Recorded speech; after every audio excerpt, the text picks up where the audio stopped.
Block buster తోని comeback ఇవ్వాలి.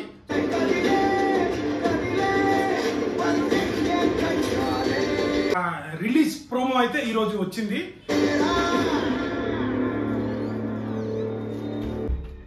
So ఈ నెల 31 జూలై 31 రిలీజ్ అవుతుంది.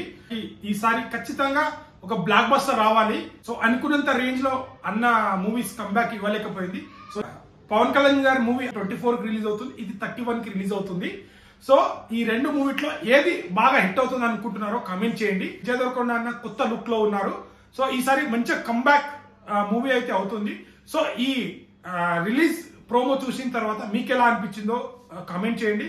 సో నాకైతే చాలా బాగా అనిపించింది. సో విజయ్ దేవరకొండ అన్న ఫ్యాన్స్ కి ఈసారి మంచి కంబ్యాక్ విజయ్ దేవరకొండ నుంచి అయితే ఎక్స్పెక్ట్ చేయొచ్చు వాళ్ళు. ప్రోమో అయితే చాలా బాగుంది. దేవరకొండ అన్న కంబ్యాక్ ఎలా వస్తుందో మనం చూడబోతున్నాం. సాంగ్స్ కానీ ఇది ప్రోమో కానీ చాలా బాగుంది. దేవరకొండ అన్నకైతే కంబ్యాక్ మూవీ ఈ కింగ్డమ్ మూవీ అవుతుంది. సో నాకైతే చాలా బాగా నచ్చింది. ఈగర్లీగా నేను వెయిట్ చేస్తున్నాను. సో మీరు పవన్ కళ్యాణ్ గారి మూవీ కోసం వెయిట్ చేస్తున్నారా, లేకుంటే కింగ్డమ్ మూవీ కోసం వెయిట్ చేస్తున్నారా? కామెంట్ చేయండి. సో నాకైతే ఇది బాగా నచ్చింది. సో వీడియో నచ్చితే లైక్, షేర్, సబ్స్క్రైబ్ చేయడం మాత్రం మర్చిపోకండి. Thank you.